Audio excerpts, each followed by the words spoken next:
अस्सलामुअलैकुम। Welcome to KPK math academy. आज हम class 9 KPK board unit number 1 matrices का एक्सरसाइज 1.3 की तरफ जाएंगे। एक्सरसाइज 1.3 के हम टॉपिक्स और एग्जांपल्स को क्लियर करेंगे, क्योंकि जब टॉपिक और एग्जांपल्स हमें क्लियर नहीं होंगी तो हम एक्सरसाइज नहीं कर पाएंगे। मैंने अपनी प्रीवियस वीडियो में एक्सरसाइज 1.2 का क्वेश्चन नंबर 2, 3, 4 को कंप्लीट कर दिया था और उसके लिंक मैं आपको डिस्क्रिप्शन में दे दूंगी। वो मैट्रिसेस के एडिशन के लिए हमारे पास उनके ऑर्डर सेम होने चाहिए। ऑर्डर क्या होते हैं कि number of rose and number of columns. अगर इसका ऑर्डर में चेक करूँ तो हमारे पास इधर जो है वो एक रो है, ठीक है, दूसरी रो, और इधर एक कॉलम, दूसरा कॉलम, ठीक है। इधर दूसरे मैट्रिक्स हम चेक करें तो 1 रो, सेकेंड रो, ठीक है, फर्स्ट कॉलम, सेकेंड कॉलम। तो अगर हम इसके ऑर्डर को चेक करें तो हम सबसे पहले नंबर ऑफ रोज लिखते हैं, फिर हम नंबर ऑफ कॉलम्स लिखते हैं। हमेशा आप पहले नंबर ऑफ रोज लिखोगे फिर नंबर ऑफ कॉलम्स लिखोगे ऑर्डर में। इधर भी देखें तो इधर भी number of rose, number of columns, तो ये देखें इनका ऑर्डर जो है वो सेम है। तो इट मीन्स कि ये हम ऐड कर सकते हैं। अब एडिशन इनकी कैसे हम करेंगे, तो ये चीज़ आपने लाजमी चेक करनी है कि ऑर्डर सेम हो। ऑर्डर सेम नहीं होगा तो एडिशन नहीं हो। एडिशन इस तरह करनी है कि कॉरस्पॉन्डिंग एलिमेंट्स को हमने ऐड करना है। कॉरस्पॉन्डिंग एलिमेंट्स जैसे मैंने आपको बताया था, सेम पोजीशन वाले एलिमेंट्स। सेम पोजीशन कैसे कि अगर 6 और 8 ये दोनों कॉरस्पॉन्डिंग एलिमेंट्स है, सेम पोजीशन वाले हैं। मतलब हमारे पास 6 जो है वो फर्स्ट रो, ठीक है, फर्स्ट रो और फर्स्ट कॉलम के अंदर, ठीक है, और 8 भी जो है वो फर्स्ट रो और फर्स्ट कॉलम के अंदर। इट मींस कि ये सेम पोजीशन पर है। ये दोनों जो है वो कॉरस्पॉन्डिंग एलिमेंट्स हैं और ये ऐड हो सकते हैं, सही है। अब हम 6 और 8 को ऐड करेंगे। इस तरह हम 7 और 9 को ऐड करेंगे, 10 और 4 को ऐड करेंगे, 1 और 5 को ऐड करेंगे। तो कॉरस्पॉन्डिंग एलिमेंट्स को आपने ऐड करना है, तो आपने इस तरीके से लिख लेना है। इसके बाद हमने 6 और 8 को ऐड करना है, तो ये हो जाएगा 6 + 8 और 7 + 9, ठीक है। इधर आपने दरमियान में कुछ भी नहीं लिखना। फिर है 10 + 4 और 1 + 5, इसको इस तरह कर देना। अब आपने इसको ऐड करना है, तो दरमियान में कुछ नहीं लिखना। हमने 6 और 8 को ऐड किया, 7 और 9 को ऐड किया, इस तरह ऐड करना है। तो ये आपने ऐड करके इसका आंसर इस तरीके से निकालना है।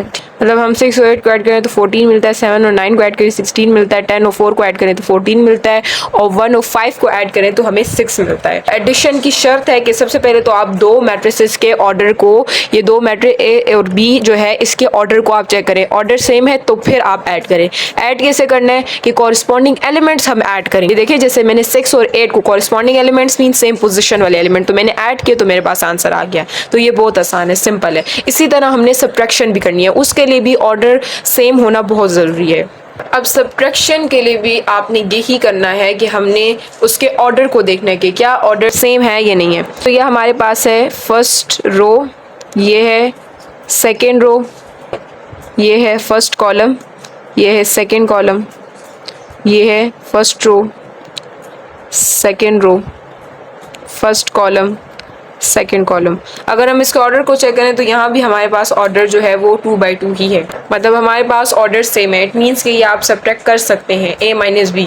तो इसमें हमने क्या करना है कि कॉरस्पॉन्डिंग एलिमेंट्स जो सेम पोजीशन वाले एलिमेंट्स है उसको हम सब्ट्रैक्ट करेंगे। जैसे 6 - 7, दरमियान में कुछ नहीं लिखना, और फिर इसके बाद 7 - 14, माइनस करना है 10 - 6 और 1 - 8। तो अब आपने इसे सब्ट्रैक्ट करना है। सब्ट्रैक्ट कर लिया, इसको 6 और 7 को सब्ट्रैक्ट किया तो हमारे पास 1 आ गया। तो हमारे पास जो साइन होता है वो हमारे पास हमेशा बड़ी वैल्यू का आता है आंसर। इन दोनों में से बड़ी वैल्यू जो है वो 7 है। 7 - 14 अगर आप करें तो आपको -7 मिलेगा। माइनस वही माइनस कैसे आया, तो बड़ी वैल्यू के साथ जो साइन था वही आता है हमारे पास। नेक्स्ट हमारे पास जो है वो है 10 - 6, ठीक है। इसको हम माइनस करेंगे तो हमें 4 मिलेगा। साइन हमेशा बड़ी वैल्यू का आएगा, प्लस बड़ी वैल्यू इधर 10 है। तो हमने फिर 1 - 8 किया तो हमारे पास जो है माइनस हुआ और साइन हमारे पास बड़ी वैल्यू का। एग्जाम्पल नंबर 2 में हमने ये चेक करना है कि हमारे पास ए एंड बी मैट्रिक्स जो हैं वो एडिशन एंड सब्ट्रैक्शन के लिए कंफर्टेबल हैं या नहीं है। मतलब कि उनके ऑर्डर सेम है या नहीं है। ऑर्डर कैसे चेक होते हैं कि number of rose and number of columns जो है वो इक्वल होने चाहिए। तो हमारे पास ये first row, second row, first column, second column, और इधर हम चेक करें तो हमारे पास first row, second row, first column, second column. तो हमारे पास जो इसका ऑर्डर है वो 2/2 होगा, ठीक है। इसका भी और इसका भी 2/2 ऑर्डर है। हमारे पास है नेक्स्ट एग्जांपल। इसमें हम चेक करेंगे कि क्या ये एडिशन और सब्ट्रैक्शन के लिए कंफर्टेबल है या नहीं है। तो कंफर्टेबल के लिए हम यही चेक करते हैं कि भाई ऑर्डर इनके सेम है या नहीं है। तो अगर इसका ऑर्डर देखें तो इसमें हमारे पास इस फर्स्ट रो और ये सेकेंड रो है, हमारे पास इधर first column, second column and third column. तो अगर हम इसके ऑर्डर को चेक करें तो ये बनता है 2/3। पहले हम रो लिखते हैं तो इसलिए मैं लिखूंगी 2/3, पहले रो फिर कॉलम। इसका हम चेक करें तो हमारे पास है first row, second row, third row, first column, second column and third column. तो ये हो गया 3/3। तो देखें तो हमारे पास ये ऑर्डर सेम नहीं है, तो इट मीन्स कि ये कंफर्टेबल नहीं है एडिशन एंड सब्ट्रैक्शन के लिए। बस ये हमने एग्जांपल नंबर 2 में चेक करना था। फिर बाद में आप इसे खुद भी ये तो है ये हमारे पास एडिशन और सब्ट्रैक्शन के लिए कंफर्टेबल है, ये तो नहीं है, ये नहीं है तो फिर हम ऐड ही नहीं कर सकते और ना सब्ट्रैक्ट कर सकते हैं। ये वाला है तो आप इसे खुद भी ऐड सब्ट्रैक्ट कर सकते हैं। क्या पता ये बोर्ड में एडिशन और सब्ट्रैक्शन के लिए आ सकता है ये क्वेश्चन, कि आप इसे ऐड करो या सब्ट्रैक्ट करो, क्योंकि ये तो कंफर्टेबल है। नेक्स्ट जो है हमारे पास है मल्टीप्लिकेशन बाय रियल नंबर।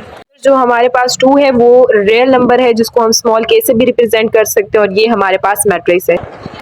इसमें हमारे पास कोई शर्त वर्त नहीं है, क्योंकि हमारे पास एक रियल नंबर है, उससे हमने मल्टीप्लाई करना है अंदर मैट्रिक्स इन नंबर्स के साथ। ठीक है, ये जो हमारे पास एलिमेंट्स है, मतलब इस 2 को हमने 4 के साथ भी मल्टीप्लाई करना है, 0 के साथ भी मल्टीप्लाई करना है, 1 के साथ भी मल्टीप्लाई करना है और -9 के साथ भी मल्टीप्लाई करना है। तो अब हम मल्टीप्लाई करते हैं तो हमारे पास ये आ गया, मतलब 2 4s are 8 आ गया है, और 2 0s are 0 ही आता है हमारे पास, 2 1s are 2 आ गया है, और 2 9s are 18 आ गया। माइनस जो होता है मल्टीप्लिकेशन में हम इस तरह करते हैं ना, प्लस माइनस माइनस आता है। जब बड़ी वैल्यू हो छोटी वैल्यू का कोई भी कॉन्सेप्ट नहीं होता मल्टीप्लिकेशन में, हम इस तरह करते हैं। हमारे पास 2 के साथ प्लस है और 9 के साथ माइनस है, तो हम कहते हैं प्लस माइनस माइनस, आंसर में माइनस आ जाता है, सिंपल। तो ये आपका आंसर है। इसी तरह आपने मल्टीप्लिकेशन करनी है। हमारे पास एग्जांपल नंबर 3 है, उसमें हमने मल्टीप्लिकेशन का कॉन्सेप्ट ही यूज। अब जैसे मैंने आपको कहा कि मल्टीप्लिकेशन में कोई भी ऑर्डर सेम होने का कॉन्सेप्ट है ही नहीं। ठीक है, ये हमारे पास एडिशन और सब्ट्रैक्शन में होता है। ठीक है, मल्टीप्लिकेशन में हमारे पास एक सिंपल रियल नंबर है, ठीक है, वो अंदर मैट्रिक्स से मल्टीप्लाई होगा उसके सारे एलिमेंट्स से। ठीक है, अब हमारे पास इधर है कि ये मैट्रिक्स हमें ए दिया गया है, देन 3a क्या होगा। ठीक है, मतलब आपने लिखना है 3 और a। ठीक है, 3 जो है वो आपके पास ऊपर जैसे हमने कहा कि 3 जो होगा वो रियल नंबर होगा, मतलब स्मॉल के, और a जो होगा वो कोई मैट्रिक्स है। ठीक है, तो हम 3 की जगह तो 3 ही लिख देंगे, और a की जगह हम मैट्रिक्स a लिख देंगे, जो ये हमारे पास ऊपर हमें गिवन है। तो हमने 3 की जगह 3 लिख दिया और मैट्रिक्स a की जगह हमने मैट्रिक्स a लिख दिया। ठीक है, जो हमें अबव गिवन है क्वेश्चन में। इसमें हमारे पास जो 3 है वो हमारे पास 6 के साथ भी मल्टीप्लाई होगा, 2 के साथ भी मल्टीप्लाई होगा, -3 के साथ भी मल्टीप्लाई होगा और 1 के साथ भी मल्टीप्लाई होगा। तो ये हमारे पास है आंसर, मतलब कि 3 6 are 18। ठीक है, 3 2s are 6 and 3 3s are 9। ठीक है, और माइनस का तो मैंने आपको बताया कि हमारे पास इसमें ऐसा नहीं होता है कि हम एडिशन और सब्ट्रैक्शन में कहते हैं, हम मल्टीप्लिकेशन में ऐसा कुछ नहीं करते। हम मल्टीप्लिकेशन में करते हैं इस तरह कि प्लस माइनस तो माइनस होगा, और जैसे हम कहते हैं ना माइनस माइनस प्लस, इस तरह। फिर 3 1s are 3 आ गया, और ये आपके पास आंसर है। अब हम पार्ट नंबर 2 करते हैं। इसमें हमारे पास बी मैट्रिक्स हमें दिया गया एंड देन 7b। ठीक है, हमने 7 पुट करना है और बी मैट्रिक्स ये वाला हमने पुट करना है। ठीक है, जो हमें क्वेश्चन में दिया, और फिर मल्टीप्लाई करना है, सिंपल। ठीक है, और 7 और बी आपस में जो है वो मल्टीप्लाई होते हैं। ठीक है, हमने ये सीखा हुआ है कि जब कुछ भी नहीं होता इट मीन्स कि ये मल्टीप्लाई होता है। हम इस तरह भी मल्टीप्लाई करते हैं या फिर हम डॉट लगा कर भी करते हैं। ठीक है, अब हमने 7 की जगह 7 पुट कर लिया और b की जगह b मैट्रिक्स पुट कर लिया, और अब हम 7 को 5 4 7 -3 एंड a एंड b के साथ मल्टीप्लाई करेंगे। ठीक है, अब हमने मल्टीप्लाई कर लिए। 7 5s are 35 आता है, 7 4s are 28, 7 7s are 49 and 7 3s are 21, और साइन जो होगा वो प्लस माइनस माइनस आएगा। ठीक है, और 7 a's are 7 और a को करेंगे तो वो 7a होगा। ठीक है, 7 और b को करेंगे तो वो 7b होगा। यही आपका आंसर है। म्यूटेटिव लॉ अंडर एडिशन, इसमें हमारे पास left hand side is equal to right hand side, और ये ऑलवेज हमेशा ऐसा होगा। इसमें सिंपल एग्जांपल मैं आपको बताऊं, जैसे 2 + 3 और 3 + 2 वाली, जैसे a + b और b + a, तो आपके पास आंसर 5 आता है। इधर भी लेफ्ट हैंड साइड पे भी और राइट हैंड साइड पे भी 5 आया है। तो मैंने यही बात की है कि हमारे पास कम्यूटेटिव लॉ हमेशा left hand side right hand side दोनों साइड्स इक्वल होंगी। हमारे पास एग्जांपल नंबर 4, हमें 2 मैट्रिक्स दिए गए हैं, इसमें matrix A and matrix B है। इसमें हमने कम्यूटेटिव लॉ अंडर एडिशन को अप्लाई करना है। ठीक है, मतलब हमारे पास लेफ्ट हैंड साइड जो है वो राइट हैंड साइड से इक्वल आनी चाहिए, मतलब a + b is equal to b + a। सबसे पहले हमने लेफ्ट हैंड साइड को निकालना है, फिर हम राइट हैंड साइड को निकालेंगे। ठीक है, तो सबसे पहले हमने क्या करना है, a + b को सॉल्व करना है।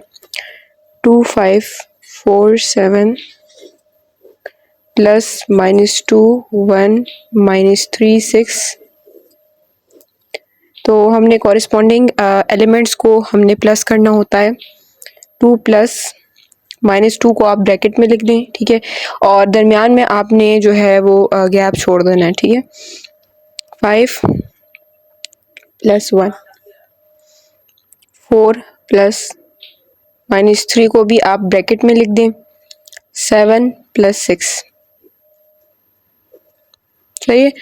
अब प्लस माइनस माइनस ही मिलेगा अब आपको। 5 + 1 आप ऐसे ही लिख दें। 4 प्लस माइनस माइनस मिलेगा, और 7 + 6 भी आप ऐसे ही लिख दें। अब आप इसको ऐड कर, ये आपके पास लेफ्ट हैंड साइड है। अब ये जो है हमारे पास +2 है, ये -2 है, तो ये तो कट जाएगी, आपको 0 मिल जाएगा, ठीक है। 5 + 1 6, 4 - 3 1 मिलेगा आपको।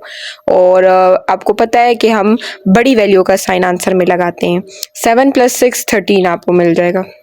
हैंड साइड पे हम जो है वो b + a को लेते हैं, जैसे हमने लेफ्ट हैंड साइड पे a + b को लिया था, इधर हम b + a लेते हैं। तो हमने b की जगह b मैट्रिक्स लिख दिया है, की जगह a मैट्रिक्स लिख दिया है। तो इधर हमने क्या करना है, 2 को 2 के साथ ऐड करना है, जैसे कि कॉरिस्पॉन्डिंग एलिमेंट्स को हम इधर ऐड करते हैं, सेम पोजीशन वाले एलिमेंट्स, सही है। इसके बाद हमारे पास है 1 + 5 3 + 4 6 + 7 हमने लिख दिया। इधर हम सेम को काट देंगे, क्योंकि ऑपोजिट साइन है, तो हम इसे काट देंगे तो हमारे पास 0 आ जाएगा, ठीक है। आप इसे ऐड कर दें, 6 आपको मिलेगा। तो ये आपके पास राइट हैंड साइड भी हमारे पास निकल आई।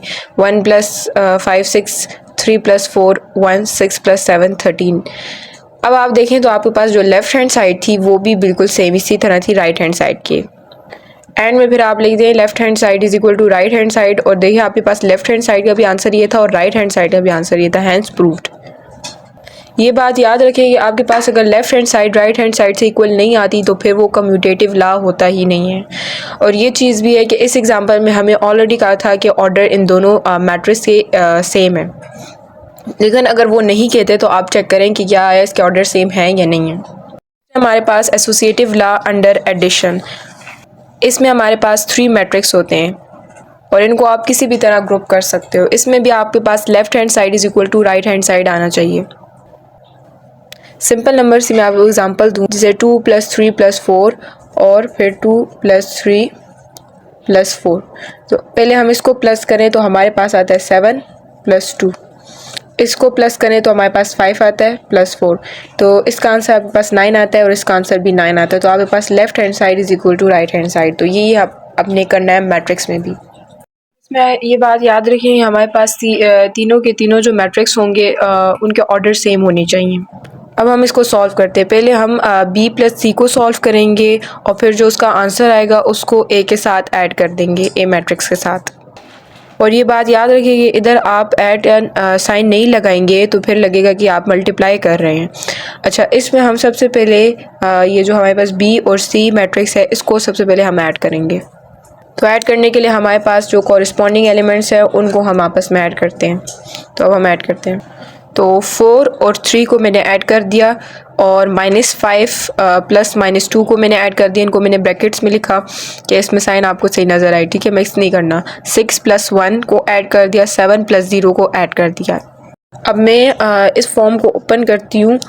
4 + 3 तो वैसे ही लिखेंगे हम, -5 और प्लस -2, 6 + 1 7 + 0, 4 + 3 आपके पास 7 आता है। अच्छा, इधर क्या होगा, माइनस माइनस आपके पास प्लस होता है, ठीक है। अब हम इसको प्लस करेंगे, 5 और 2 को आप प्लस करें तो आपके पास 7 आता है और साइन जो है वो हमेशा बड़ी वैल्यू का लगता है। बड़ी वैल्यू इधर 5 है तो हमने इसका साइन लगा दिया। 6 + 1 7 आता है, 7 + 0 तो आपके पास 7 ही आएगा। अब हमने क्या करना है, अब हमने इन दो मैट्रिक्स को ऐड करना है।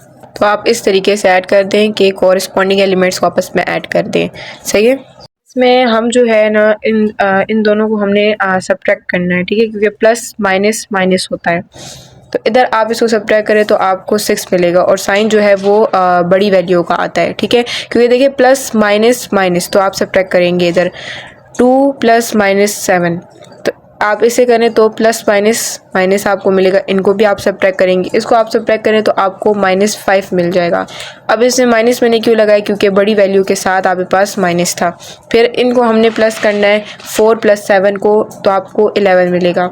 इन दोनों को भी आप सब्ट्रैक्ट करेंगे तो आपको 4 मिलेगा और साइन जो है वो बड़ी वैल्यू का आता है। तो ये आपके पास था लेफ़्ट हैंड साइड का आंसर। हमारे पास है राइट हैंड साइड, तो हम इधर मैट्रिक्स A, B और C लिखते हैं। ओके, तो इधर भी आपने जो है ना वो ऐड का साइन लगाना है। अगर आप नहीं लगाओगे तो ये मल्टीप्लाई कंसीडर्ड होगा। अच्छा, इन दो मैट्रिसेस को हमने पहले ऐड करना है, मतलब A और B को हमने ऐड करना है पहले, ठीक है, और उसके आंसर को फिर C के साथ ऐड करना है, क्योंकि एडिशन में हम जो है वो कॉरस्पॉन्डिंग एलिमेंट्स को हम आपस में ऐड करते हैं। कॉरस्पॉन्डिंग एलिमेंट सेम पोजीशन वाले एलिमेंट, ठीक है। तो ये देखिए, ये 1 और 4 सेम पोजीशन वाले थे, तो हमने इसको ऐड कर दिया। 2, 5, 4, 6 एंड 3, 7 को ऐड कर दिया। अच्छा, इधर जो है वो आप -1 को और 4 को आप सब्ट्रैक्ट करोगे, क्यों, प्लस माइनस माइनस होता है, इसीलिए हम 1 को 4 को सब्ट्रैक्ट करेंगे। तो सब्ट्रैक्ट करें तो आपके पास आंसर आता है 3 और साइन जो है वो बड़ी वैल्यू का आएगा हमेशा। इसके बाद है हमारे पास 2 + -5। अब इसमें भी प्लस माइनस माइनस होगा, तो 2 और 5 जो होगा वो सब्ट्रैक्ट होगा, जिससे आपके पास -3 आ जाएगा और साइन जो होगा वो बड़ी वैल्यू का आएगा। इसके बाद हमारे पास 4 + 6, तो आप जब इसे ऐड करोगे तो आपके पास आएगा 10। इधर आपने सब्ट्रैक्ट करना है -3 और +7 को, तो आपके पास आंसर आएगा 4, ठीक है। अब इसको आपने मैट्रिक्स C के साथ जो है वो ऐड करना है, तो आपको फाइनल फिर आंसर मिल जाएगा। इसमें भी आपने कॉरस्पॉन्डिंग एलिमेंट्स को ऐड करना है, जैसे कि 3 और 3 कॉरस्पॉन्डिंग एलिमेंट्स हैं, 3 और 2 कॉरस्पॉन्डिंग एलिमेंट्स हैं, 10 और 1 कॉरस्पॉन्डिंग है, 4 और 0 कॉरस्पॉन्डिंग है। ओके, हमने लिख लिया है। 3 और 3 को आप ऐड करो तो 6 मिलता है। इधर आपने फिर सब्ट्रैक्ट करना है इसको, ये जो है आपके पास -3 और प्लस माइनस -2, ठीक है, और माइनस माइनस प्लस, तो इधर आपके पास प्लस हो गया। 3 और 2 को प्लस करें तो आपके पास 5 आएगा और साइन जो होगा वो बड़ी वैल्यू का आएगा। इधर हम ऐड और सब्ट्रैक्ट कर रहे हैं, तो ऐड और सब्ट्रैक्ट में हमारे पास साइन आंसर में बड़ी वैल्यू का आता है, हम इधर मल्टीप्लाई नहीं कर रहे। अच्छा, 10 और 1 को आप ऐड करो तो आपके पास 11 आता है, 4 और 0 को ऐड करो तो आपके पास 4 ही आता है। तो आप देखें ये लेफ्ट हैंड साइड से इक्वल आ रहा है राइट हैंड साइड। फिर एंड में आप ये लिखना है कि left hand side is equal to right hand side and hence proved. इसके लिए बस इतना ही। इसमें इस वीडियो में मैंने आपको टॉपिक्स एक्सप्लेन किया एक्सरसाइज 1.3 के, मतलब मैंने आपको सिखाया एडिशन ऑफ 2 मैट्रिसेस, फिर सब्ट्रैक्शन ऑफ 2 मैट्रिसेस, जिसमें आपके पास कुछ कंडीशंस हैं, अगर वो हो गई तो फिर आप ऐड कर सकते हो और सब्ट्रैक्ट कर सकते हो। इसके बाद स्केलर मल्टीप्लिकेशन थी आपके पास, कि मतलब आपके पास उसमें आपको रियल नंबर के साथ मतलब रियल नंबर को आपने मल्टीप्लाई करना था मैट्रिक्स के साथ। उसके बाद फिर हमने कम्यूटेटिव लॉ सीखा। कम्यूटेटिव लॉ हमेशा आपके पास ऑलवेज़ प्रूव होगा कि मतलब left hand side right hand side के इक्वल ही आएगी। और फिर हमने एसोसिएटिव लॉ सीखा। यहाँ तक ही मैंने आपको समझाया। अगली वीडियो में फिर हम जो टॉपिक्स रह गए उसको क्लियर करेंगे और एक्सरसाइज 1.3 करेंगे। अगर आपको वीडियो अच्छी लगी हो तो लाइक करना, सब्सक्राइब करना और अपने क्लासमेट्स को शेयर करना, और कमेंट में बताना कि आपको वीडियो कैसी लगी। और अगर कोई भी कन्फ्यूजन हो टॉपिक से रिलेटेड और या एग्जाम्पल से रिलेटेड तो मुझे कमेंट बॉक्स में बता देना। और मैं आपको जो क्लास 9 की प्लेलिस्ट की लिंक है तो वो मैं आपको डिस्क्रिप्शन बॉक्स में दे दूँगी। उधर जो मैंने एक्सरसाइज 1.1 और 1.2 की है तो उसकी वीडियोस हैं, उनमें भी मैंने पहले टॉपिक्स एग्जाम्पल्स किए, फिर मैं एक्सरसाइज की तरफ आई हूँ, क्योंकि वो ज़रूरी होते हैं। आप जब तक टॉपिक को एग्जाम्पल नहीं करते तो फिर आपको एक्सरसाइज नहीं आती, और एग्जाम्पल अमूमन जो है वो बोर्ड में आ जाती हैं। अल्लाह हाफिज़।